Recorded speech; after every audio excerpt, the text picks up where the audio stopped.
Hi, children. Welcome to Eclid Learning. This is actually chapter 4 of grade 8 workbook. So, if you haven't watched my previous videos, I have a separate playlist from grade 6 onwards for the textbook and the workbook, and for the O-level students, there are separate O-level paper discussions playlist as well. So, like that, we have a huge number of playlists for all the ICT related knowledge for the government syllabus.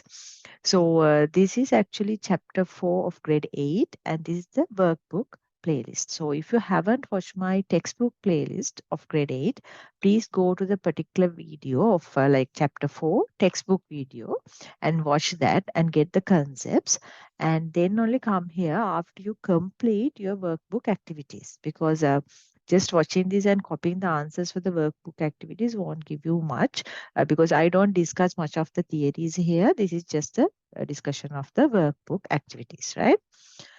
Okay, so hope you have completed everything and now you are continuing with the video, right? This is chapter 4, grade 8 programming. So activity of 4.1. So here they have given you some two problems and they have asked you to identify the input, process and the output. So first one, those who are 18 years and above, 18 years, or if you are above 18 years, then you are eligible to vote, right? Otherwise, you are not eligible. For example, now, if you think about your age, you are not eligible for voting because your age is less than 18 years, right? So in this particular scenario, they are asking you to find input, process, and output. So here input is the age of the particular person, and process is you are checking, okay, your age, is it equal or is it above 18? So there's a decision making happens in the process. Output is if your age is equal or more than 18, then you can display, okay, you are eligible to vote. Otherwise, you have to display, no, you are not eligible to vote. So that is very simple thing. Next problem is in a one-day cricket match between two teams, either one team may win or the match will be drawn. So you know in the cricket, if one team's score is more than the other one, then you are winning. Otherwise, it will be a draw situation. So same thing. So here the input is what is the total score of team 1 and team 2. So you have to take both scores and then you have to process it. So what is the process? You compare the totals. You see what is high, what is low. So team A or team B, but which one is more, right? So the output is if the team 1's or first team or team A's total is higher, then team A will be the winner, right? If the second team or the B team or the team 2 total is higher, then team B will be the winners. But if the both equals or both totals or the scores are equal, then the match will be in a draw situation. Right? So you have to display accordingly, like team A wins or team B wins or the match is draw. So like that, the output will be different. Right? Okay, next one. So here for the 4.1 in the first part, the A part, the same thing what we discussed, they have given in a flow chart. So you start, you input the age, see the age is the input, and then you do a decision making. If the age is less than 18, you can have the same thing like this also. Age is 18 or more than that, right? So both are correct in the decision box. So here it's easy way. If age is less than 18, yes, then you are not eligible to vote. If your age is 16 or if your age is 14, you are not eligible to vote. But if your age is more than 18 or equal to 18, then this is no, right? Age less than 18, no, like myself.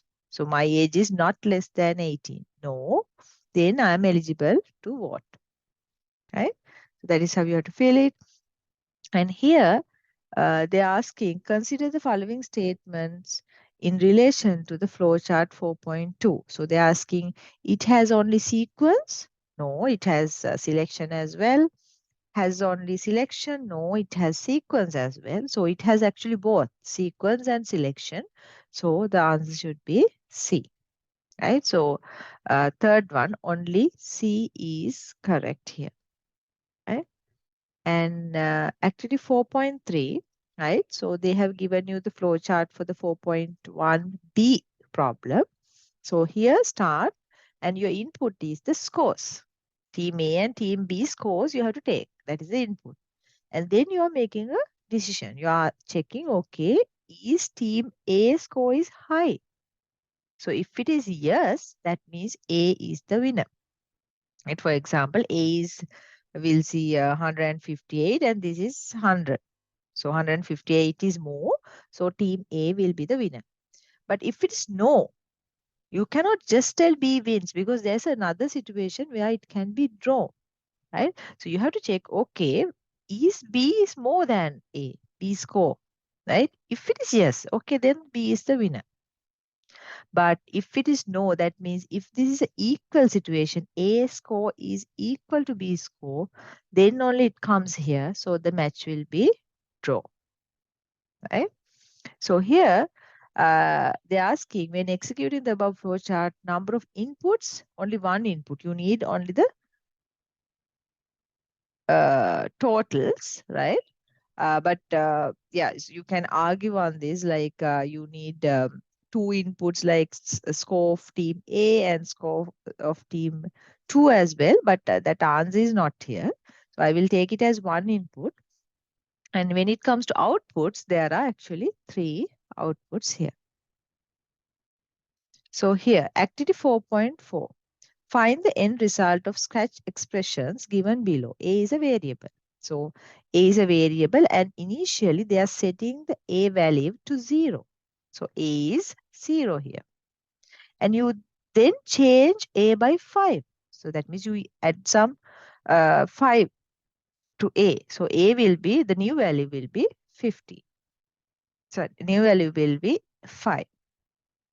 So here A plus 10. Now, what is my A? What is my A? A is 5. 5 plus 10 will be 15. Right? So that is how activity 4.4, very easy one. Activity 4.5. So here, they are decide the end result. So for that, they are using that particular A variable, which was shown here, and they are asking you to assume, okay, now the current value of A is 15, what we actually obtained. So see this one. This is a or expression. Or expression means either one. If either one of these condition is true, this is becoming true, right? First one, A is less than 15. No, 15 is not less than 50. That is wrong. This is false. This one, A is equal to 15. Yes, 15 is equal to 15. Yes. So in this true expression, one condition is true. So the whole thing will become true. Next one. A is less than 15. False. Why? Because this is 15 is not less than 15. This is false. And actually, we don't have to look at the other one because this is an AND expression. In an AND expression, this whole thing will become true only if both conditions are true. So first one is false. That means the whole thing will be false. Next one. It's a not one. A is less than 15. No, 15 is not less than 15. So this is false. But with the not, this will negate. So this will become true. A is less than 15. No, 15 is not less than 15. Actually, 15 is equal to 15. So this is also false. Actually, I would prefer this is coming as the first expression because then it's more logical, right? Okay. Activity 4.6, create a scratch program for the flow chart in 4.2. So that is actually 4.2. They are talking about this age thing. If the age is less than 18, you are eligible to vote. So we'll do that scratch program.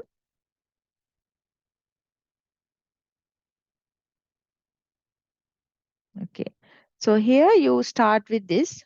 Hope now these are very familiar for you. Then you're asking the age because you have to take the age as the inputs, right?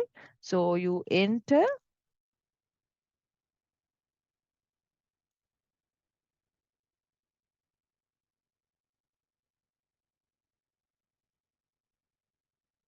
yeah, so you ask the age, we'll say enter your age, right? So you're asking the age. Then you have to create a variable, right? So let me make a variable called age. So this is my variable. So I have to set the answer I get from here to this age variable. So that's what I'm doing here. So I'm taking the answer and assigning it to that particular variable. Then I have to go with the control blocks, right? So there is a if and else thing. So if, so here I have to go for an operator, right? So I have to check, okay, if the age is less than 18, right? So my age, if my age is less than 18, right, then I have to print something.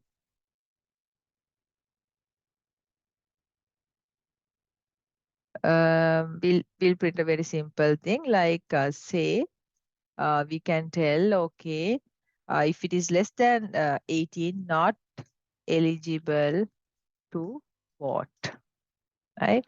But if it's the other way, right? If your age is 18 or more than 18, then you are eligible to vote, right? So we'll run this program and see. Okay, enter your age, right? So I will enter like 13, your age, right? Okay, what will happen? No, you're not eligible to vote. But if I enter like 34, you are eligible to vote. So it's very easy, very simple thing, right? So we'll go for the next part. Complete the blanks in the flowchart 4.3 and build up the Scratch program. So here it's about the two teams, and based on their score, what will be the winning team. First, I will ask, okay, what is the score of team A, right? So enter team A score, right? So I have to create actually two variables. I will remove this one. It's not needed. So I will make two variables. One thing is for the A score, right? And the other one is the B score because I have to take both of these values to compare and find the winning team. So first I ask, okay, enter team A score, right? Then I am setting that value with my answer. So I take the answer from here and will assign that to the particular variable, A score variable. Then again, I ask, okay, please enter team B score. Right? I'm asking, okay, please enter B score.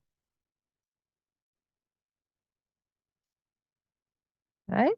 So again, I get that particular variable value. Uh, I get that input value and assign it to this particular variable. Okay, like this. Okay, then comes the if block. Right? So in this if block, it's bit complicated, but we will see how it works. Right?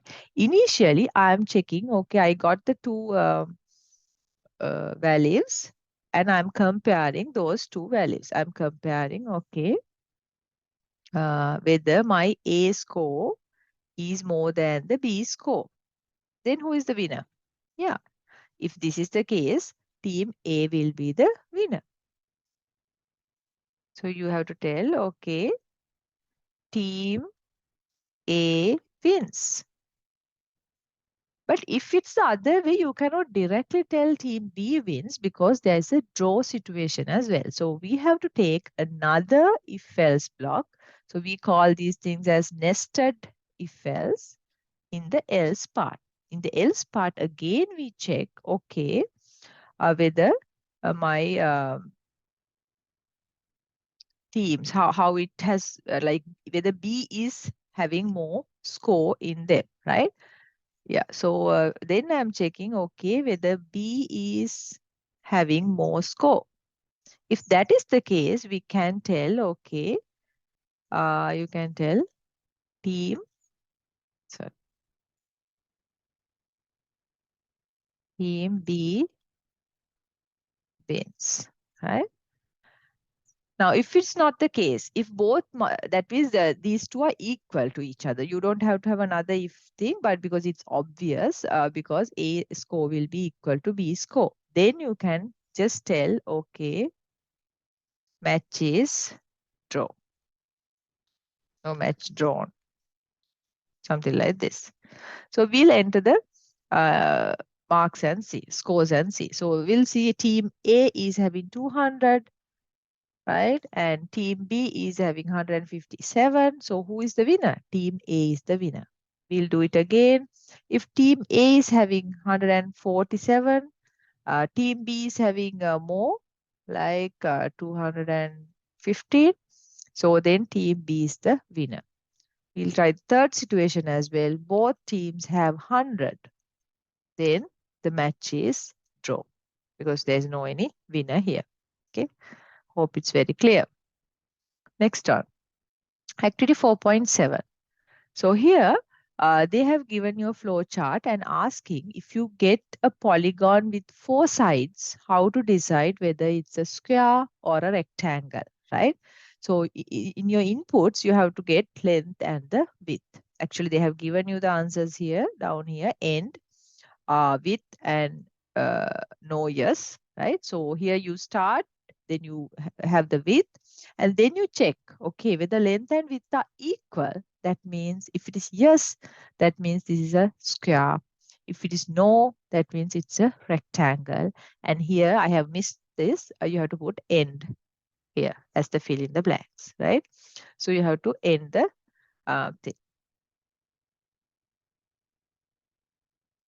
4.8. So here they have given you two numbers, unequal numbers, right? Because if it's equal, you cannot directly go for this. If you have A and B, right, as the input, and you are going to find who is greater, who is the maximum.